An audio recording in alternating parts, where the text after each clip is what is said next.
அஸ்ஸலாமு அலைக்கும். Hi friends, எல்லோரும் எப்படி இருக்கீங்க? இன்றைக்கி நம்ம சேனலில் ரொம்ப ஹெல்த்தியான வெள்ளை காராமணி, அதாவது தட்டைப்பயிறுன்னு கூட சொல்லுவாங்க. இதை வச்சு தாங்க நம்ம இன்றைக்கி குழம்பு செய்ய போகிறோம். எப்போ நம்ம செய்கிற மாதிரி மசாலாவை வறுத்து வதக்கி அரைக்காமல் ரொம்ப சிம்பிளான மெத்தடில் செய்ய போகிறோம். பட் டேஸ்ட் வந்து ரொம்பவே நல்லாயிருக்குங்க.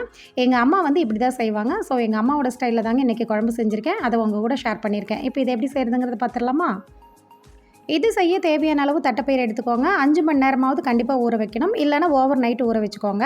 இதை கழுவி வந்து ஒரு குக்கரில் சேர்த்துக்கோங்க. மூழ்கிற அளவு தண்ணியுமே சேர்த்துக்கலாம். இது கூட நல்லா பழுத்த 3 தக்காளி பழத்தை வந்து இந்த மாதிரி கட் பண்ணி நான் வந்து உள்ளே சேர்த்துக்கிறேன். இப்போ இதை வந்து நம்ம விசில் விட்டு எடுத்துக்கலாம். ஓவர் நைட்டு நம்ம ஊற வச்சுருக்கறனால ஒரு 5லேருந்து 6 விசில் விட்டிங்கன்னா உங்களுக்கு நல்லாவே வந்து வெந்து வந்துடும். இது கூடவே ஒரு பாதி பெரிய வெங்காயத்தை கட் பண்ணி உள்ளே சேர்த்துருக்கேன். சின்ன வெங்காயமாக இருந்தால் ஒரு 10லேருந்து 15 போல் நீங்கள் சேர்த்துக்கோங்க. இது கூடவே வந்துட்டு ஒரு 4-5 கத்திரிக்காய் சேர்த்துருக்கேன். கூடவே வந்து முருங்கைக்காயும் சேர்த்துருக்கேன்.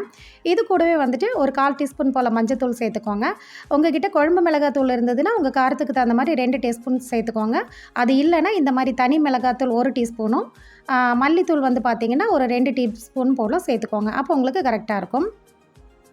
இப்போ குழம்புக்கு தேவையான அளவு உப்பையுமே சேர்த்துக்கலாம். இது மூழ்கிற அளவுக்கு வந்து தண்ணி சேர்த்துக்கோங்க. அதாவது காய்கறி வேகிற அளவுக்கு தண்ணி சேர்த்துக்கோங்க.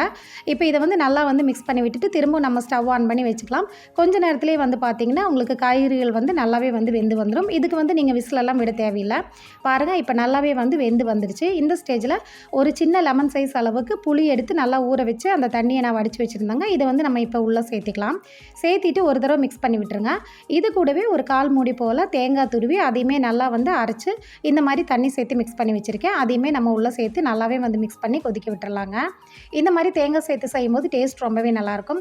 நம்ம காய்கறிகளெல்லாம் வதக்காமல் செய்கிறமே டேஸ்ட் எப்படி இருக்கும் அப்படின்னு நினைக்காதீங்க.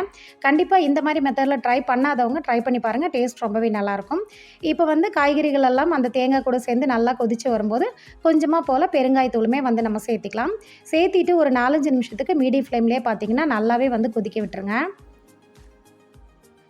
இப்போ ஒரு 5-6 நிமிஷத்துக்கு நல்லா கொதி வந்துருச்சுங்க. இந்த ஸ்டேஜில் உப்பு காரம் எல்லாமே கரெக்டாக இருக்கா அப்படின்னு செக் பண்ணிவிட்டு எப்பவும் போல் நம்ம ஆயிலில் கடுகு கருவேப்பிலை வந்து தாளித்து கொட்டிடலாம். அவ்வளோதாங்க, நல்லா கமகமன்னு வாசனையோட சூப்பரான தட்டைப்பயிறு குழம்பு வந்து நமக்கு ரெடி ஆயிருச்சுங்க.